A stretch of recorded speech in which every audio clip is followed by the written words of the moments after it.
All right, in this episode, we talk about the glove side and pregame routines.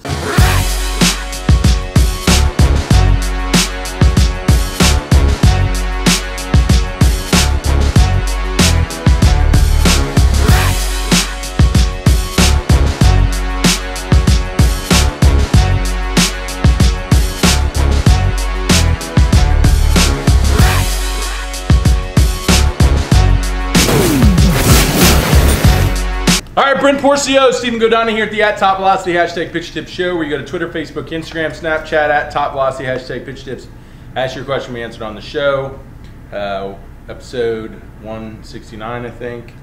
We're moving right along, and had some really good interviews already come up. We had the Mike Reinold interview about the studies that are coming out on weighted ball training and extreme long toss approaches, and kind of like the issues. It's a really good interview. I suggest you watch that. Also, I'm coming to Long Beach 26th of March, which is in like 2 weeks, so that's still open if you want to sign up for those camps.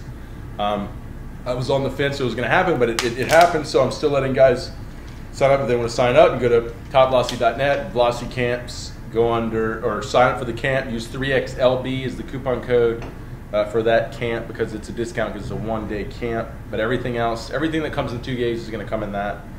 Also, too, I'm planning to come to Pennsylvania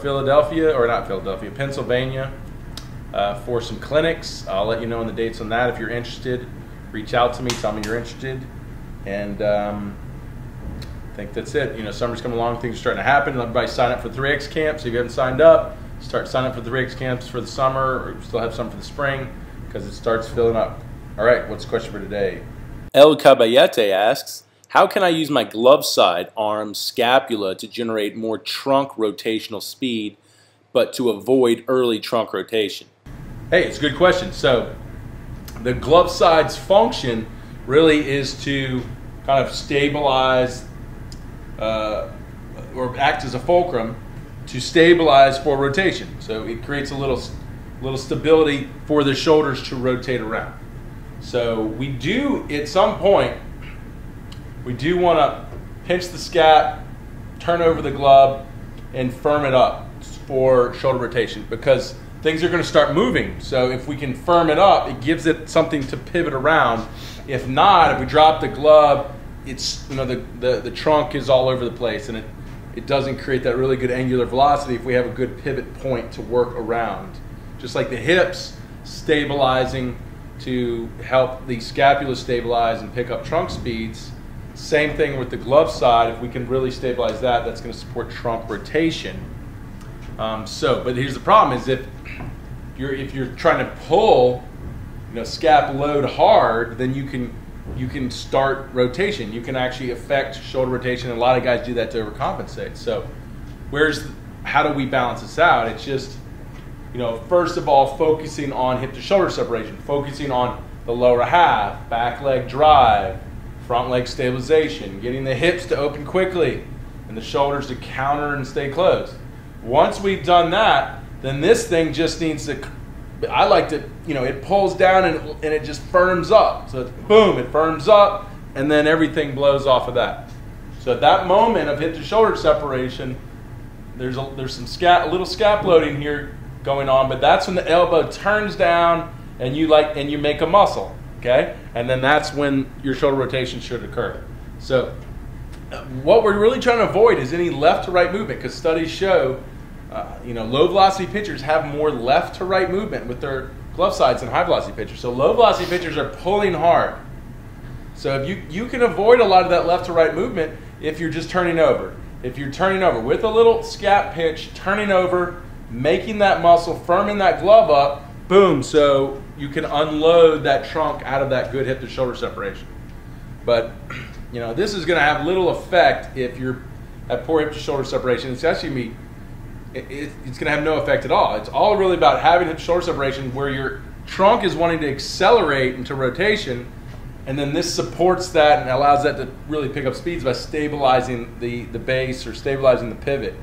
which would really be key. So it's kind of like icing on the cake at that point. Anything you want to add? Yeah, I think it's that part is such a small piece of the puzzle that you should be focusing so much more on your lower half, because there's just so much more that you can do there, and so few people have that perfected and have really awesome lower halves and getting hip to shoulder separation like Brent's talking about, that I wouldn't even really be worried super hard about what you could do with your glove side to help increase more velocity, because really the majority of it is going to come from really getting good at hip to shoulder separation, really moving fast down the mound, and stabilizing front leg. All of that stuff I would prioritize way before that, but just make sure that you're not using it to early trunk rotate like Brent's saying, because studies show that does lead to injury.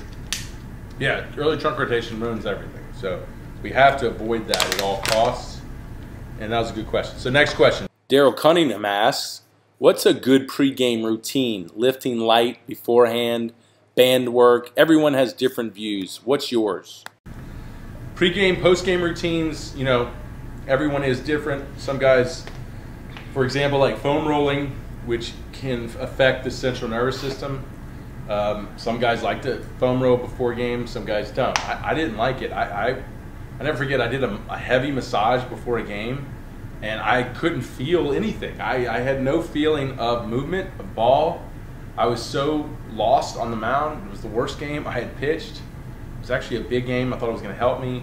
So I didn't like it. So, massage, foam rolling is the same thing. So, but if you are going to start your day, good warm-up would be, starting off with some foam rolling. My focus is we do have to do some mobility work pre-workout, pre-game, mainly in our prime movers. I don't like doing a lot of stretching, mobility work in the shoulder and the small muscle groups pre-game.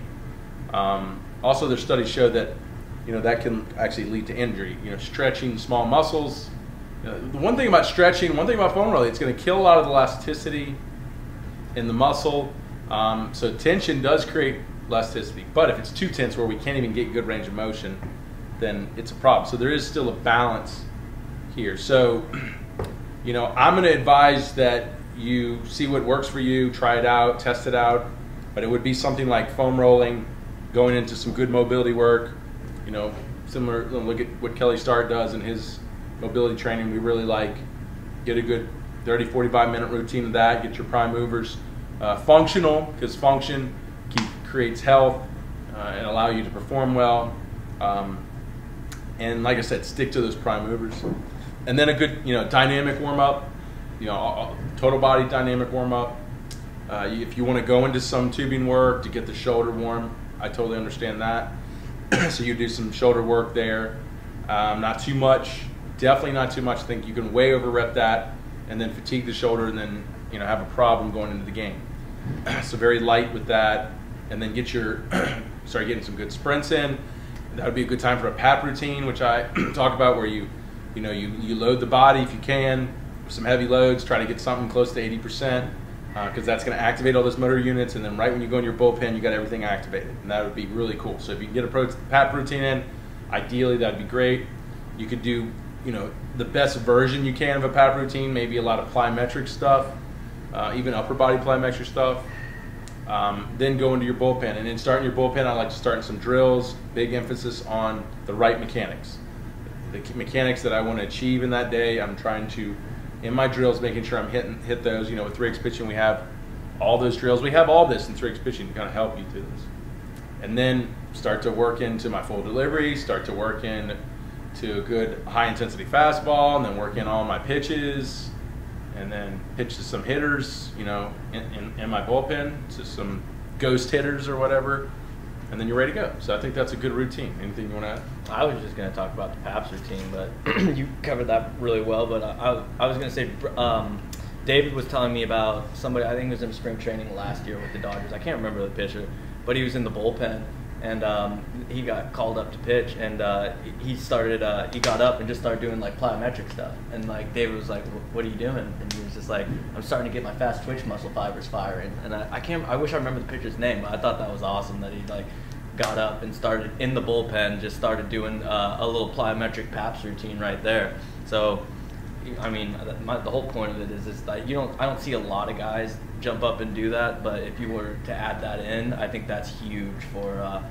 pre-game, just getting your lower half firing and really trying to bring that to the mound, because a lot of guys don't have a weight room where they can go put some heavy loads on their body with a weighted PAPS routine. Yeah, I tell guys, get a weighted vest, get a med ball that you can bring out to the field, and you can do it that way as best you can. Still, you won't get the same effects of doing considerable loads, but that would work. Guys that were able to do some type of Olympic lift PAP routine before a game, was a rare occasion, but they always had one of the best games that they had ever had. I would experience that too. I would actually hit a PAP routine. Sometimes I wouldn't get to the field in 30 minutes. You want to do it within 30 minutes. And every time I did it, man, I always felt amazing, because you don't have to go, a full inning until you feel like you're getting warm. You come out pretty live, and it's awesome. You really feel from the beginning like you're moving as best you can move, which is obviously what you're looking for in a warm-up, right? All right, good question. If you have a question, go to Twitter, Facebook, Instagram, Snapchat, at TopVelocity, #PitchTips, ask your question, we answer on the show. 3X camps, 2X camps here. Sign up now. The price is going to go up too in the 3X camps, so sign up as soon as you can, and we'll look forward to having you down, and we'll see you on the next episode. Yeah. Hold on, hold on.